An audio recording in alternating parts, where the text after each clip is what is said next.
So like minded people and also వాళ్ళు ఉండేటువంటి efforts అనేటువంటివి కంట్రిబ్యూట్ చేయాలి మన సక్సెస్ కూడా.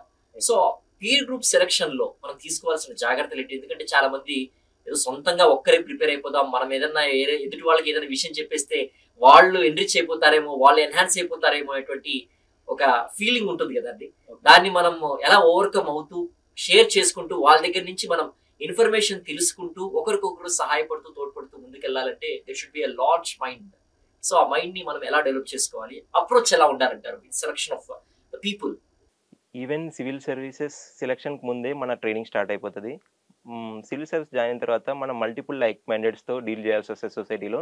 అది మనం పీర్ గ్రూప్ సెలక్షన్ నుంచే ఇన్బిల్డ్ చేసుకుంటే మనకు ఎంతో ఉపయోగపడుతుంది. పీర్ గ్రూప్ సెలక్షన్స్లో మనం చూడాల్సింది మెయిన్ ఏంటంటే వాళ్ళ టార్గెట్ మన టార్గెట్ సింక్ అవుతుందా. ఈవెన్ సింక్ అయినా కానీ వాళ్ళ ప్రొజెక్షన్ ఆఫ్ ప్రిపరేషన్ మన ప్రొజెక్షన్ ఆఫ్ ప్రిపరేషన్ సేమ్ ఉందా లేదా, ఇలాంటి కొన్ని ఫ్యాక్టర్స్ తీసుకొని మనం మినిమం మెంబర్స్ని సెలెక్ట్ చేసుకోవాలి.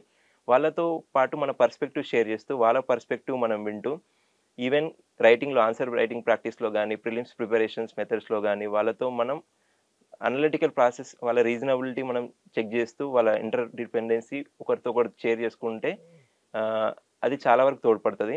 ఎగ్జాంపుల్ చెప్పాలంటే నా విషయంలో మా తమ్ముడు కజిన్ ఒకతను ఫ్రెండ్ సర్కిల్ ఒక ఇద్దరు ముగ్గురు వాళ్ళ హెల్ప్ చాలా తోడ్పడింది.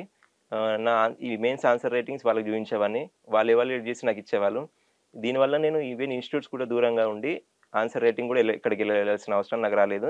ఈ పీర్ గ్రూప్ చాలా ఇంపార్టెంట్ రోల్ ప్లే చేస్తే. నవడేస్లో మనకు చాలా టెలిగ్రామ్ ఛానల్స్ కూడా ఉన్నాయి, వాటితో ఫాలో అవుతూ టాపర్స్ స్ట్రాటజీ ఏంటి, మన స్ట్రాటజీ దానికి ఎలా మ్యాచ్ చేసుకోవాలి, ఇలాంటివి ఫాలో అవుతాయి సరిపోతుంది.